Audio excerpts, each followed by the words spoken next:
Okay, we are recording. So I'd like to say welcome everybody to the 2024 Mixed 18 and Over Section Championship Captains Meeting. Thank you guys for being on, and anybody who watches the recording, thank you for watching the recording. This is going to be pretty laid back. I do have a presentation, but if you have questions at any time, please feel free to ask, stop me, drop it in the chat. I think when I share my screen, I might not be able to see you if you raise your hand. So just go ahead and come off of mute and ask me any questions that you may have, and let me know what you guys need from me. So let's share my screen.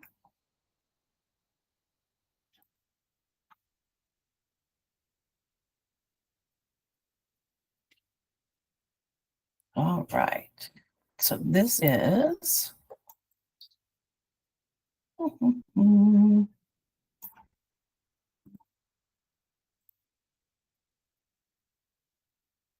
oh, go back one.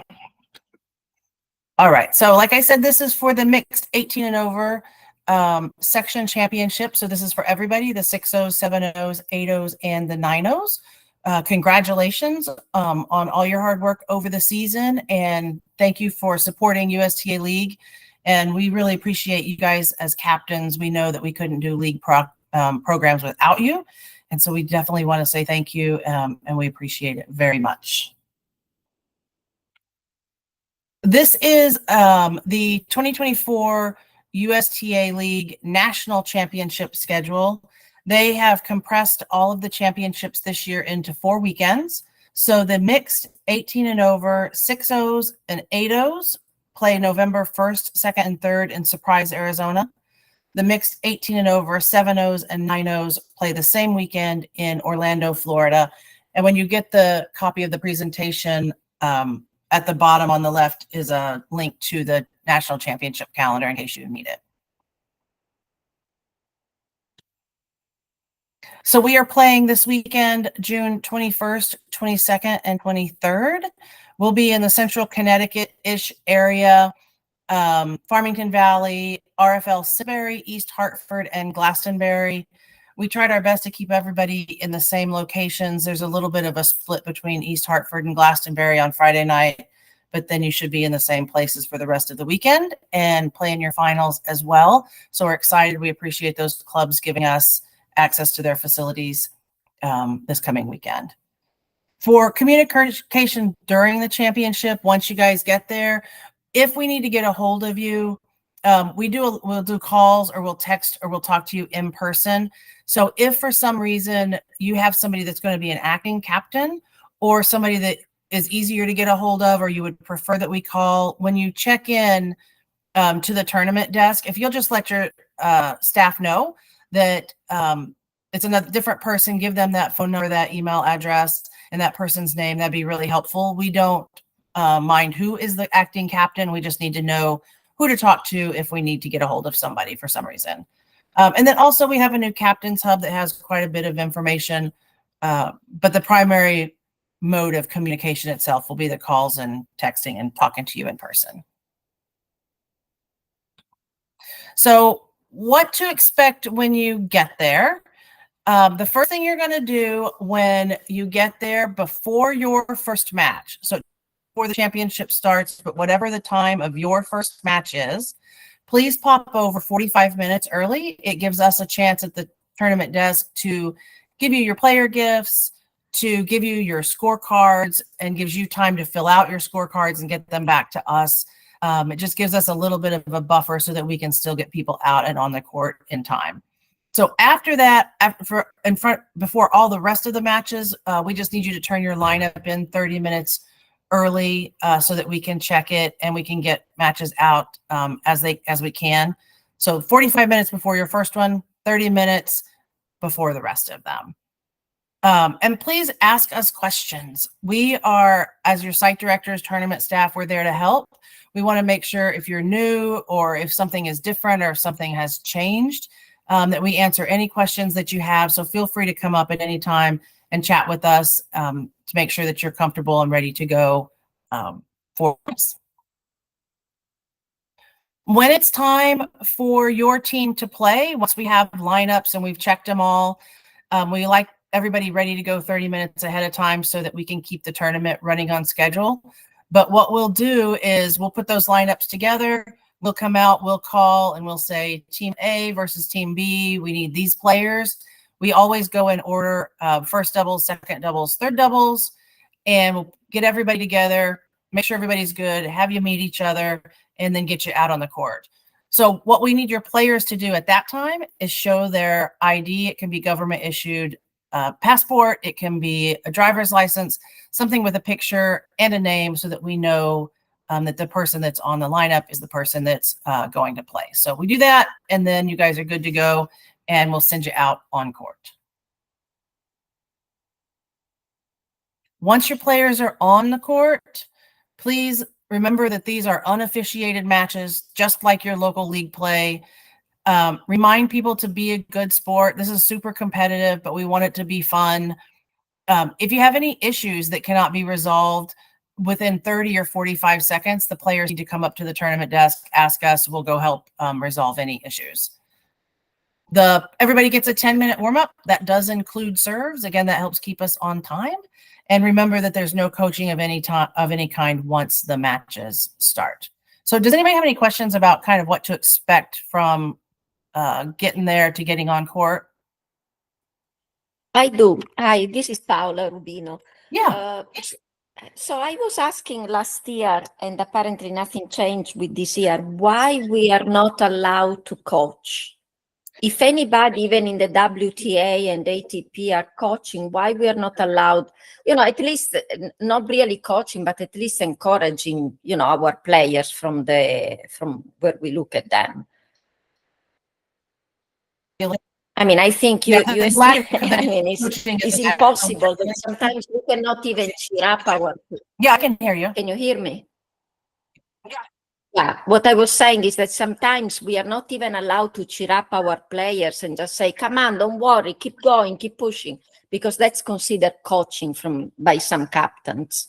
So I think that is a little bit, once, the ATP and WTA are allowing coaching at all levels, I find it a little bit surprising that the USTA does not.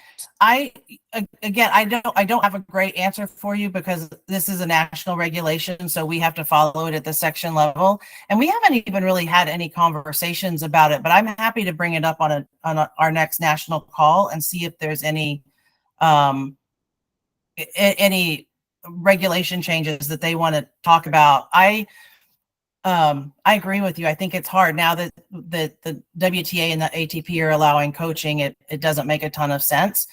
It probably is a fairness issue if some people can have coaches and some don't. I really don't know. But for this year, especially, we have to keep with the no coaching, but we can check and see what the temperature is for next year.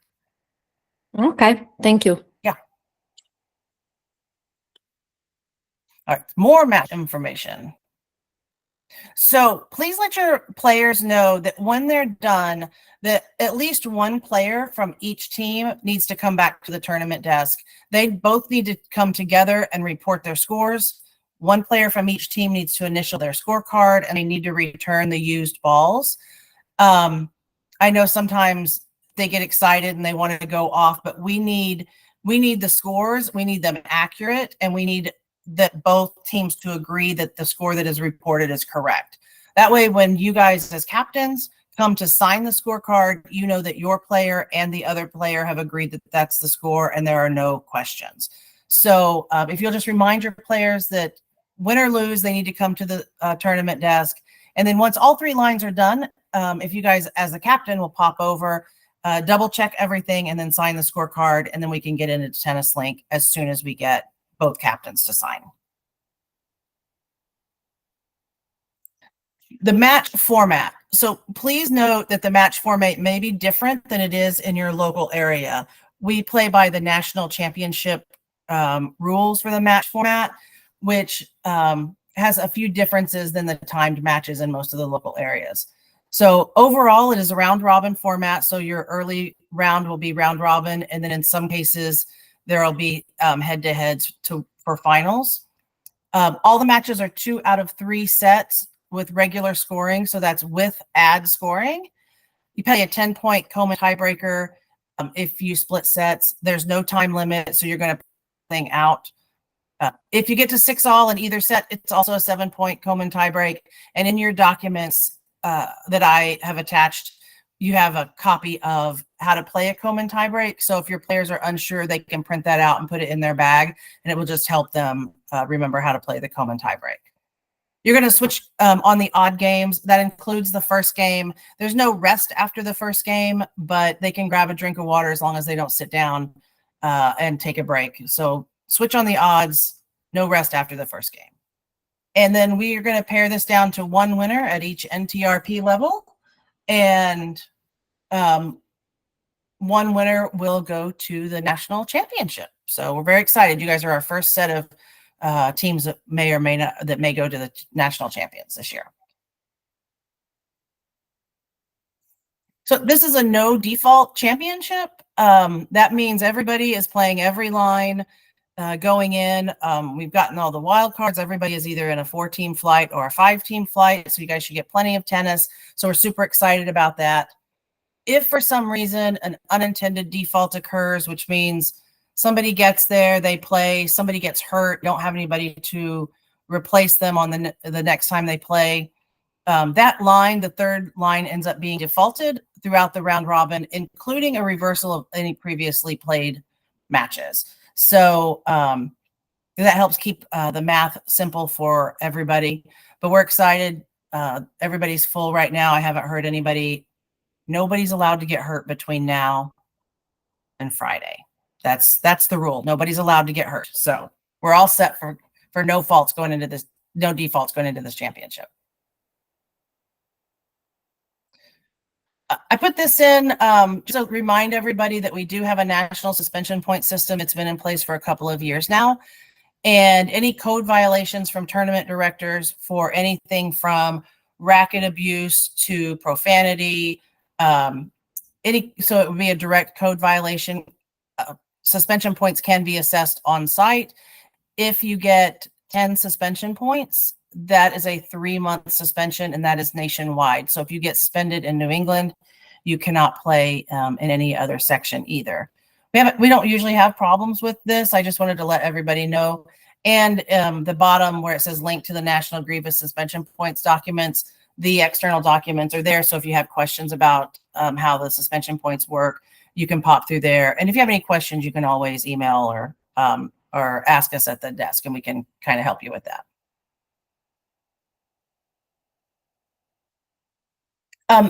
Medical timeouts, I want to preface this with medical timeouts are a gray area for USTA League. Part of the set out for tournament play, like junior tournaments and adult tournaments, where there are officials on site and there is a medical, where there are medical personnel or physical therapist on site. We don't have those things. Your staff, site directors, are not medically trained. We do have first aid, but we are not medically trained. So there is an evaluation time and a treatment time for medical timeout. So if something happens to one of your players, somebody from the court should come up and grab one of us. We'll come out. We will have ice and things like that. And then the player, once we get out there and talk to them, will have 3 minutes to decide if they want to continue or if they want to retire. So the total time for evaluation and treatment is 15 minutes. But please be aware that if you're on the far court and it takes us a little while to walk down there, it may be a little more or a little less. And bleeding timeouts are a little bit different if it takes us a little bit longer to clean up any blood. A medical condition, for the one that we get a lot, is for cramping. So if you take a medical timeout for cramps in your right leg, then 3 games later, you cannot take a medical timeout for cramps in your left leg. Cramps are cramps, and that's the way it's listed in Friend at Court. And so if you were to have to take a medical timeout a second time for the same thing, then a person would need to retire. So please give a little leeway here. Just remember it's a gray area, and your tournament and your site directors are doing their best to keep things on track and moving. So a few FAQs. No courts will be available for practice before or during the championship. And if you'd like to practice, you'll need to find courts at other facilities or in public parks. One note to this, though, is for the Friday play, we consider the start of the championship 1 hour prior to when your tournament staff gets there. So if matches start at 6, your tournament staff is not going to get there until 5. So we're not going to monitor any of the court time before 5. That's between you and the club.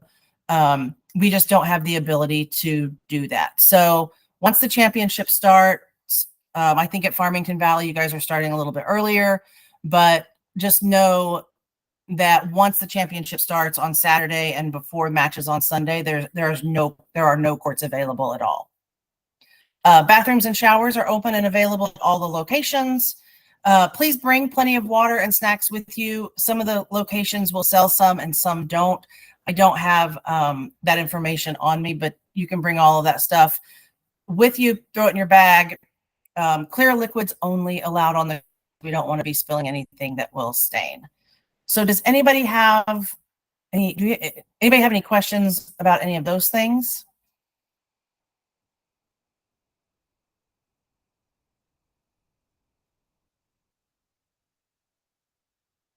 Okay. So let's go to, here's some important links. These will definitely be included in your PDF when I send it over. We do have a captain's Facebook page. I'm trying to put important things on there and some fun stuff and pictures and some of our social media pieces that the national or that our marketing team puts on. So that's always a fun page. The important documents is the hyperlink to Showpad, and it has the schedules. It has the Coleman tiebreak. It has it has a link to all of the information that is updated and always live. So if there are any changes, the link stays the same, and the changes will show up in the documents. We do have an online store where you can get all kinds of championship t-shirts or swag or captain's gear, and 10% of all of the purchases from that go to the New England Tennis and Education Foundation, which is our 501c3 portion of USTA New England, and it goes to help with our kids programs for underfunded areas. And then we have our new Captain and Player Hub. It has all the information from local leagues to local regulations to national information. We recognize that the USTA website is not user-friendly, so we created this Player Hub to hopefully make it a little bit easier to find things that you need and have it at your fingertips. So all of those will be live links when you get it. You'll be able to click through and get all the information. All right, so that is it for the presentation part. I'm going to go ahead and stop sharing. And okay, so it's kind of quick and to the point. Does anybody have anything they want to ask? Did I cover everything? Did I go over it all?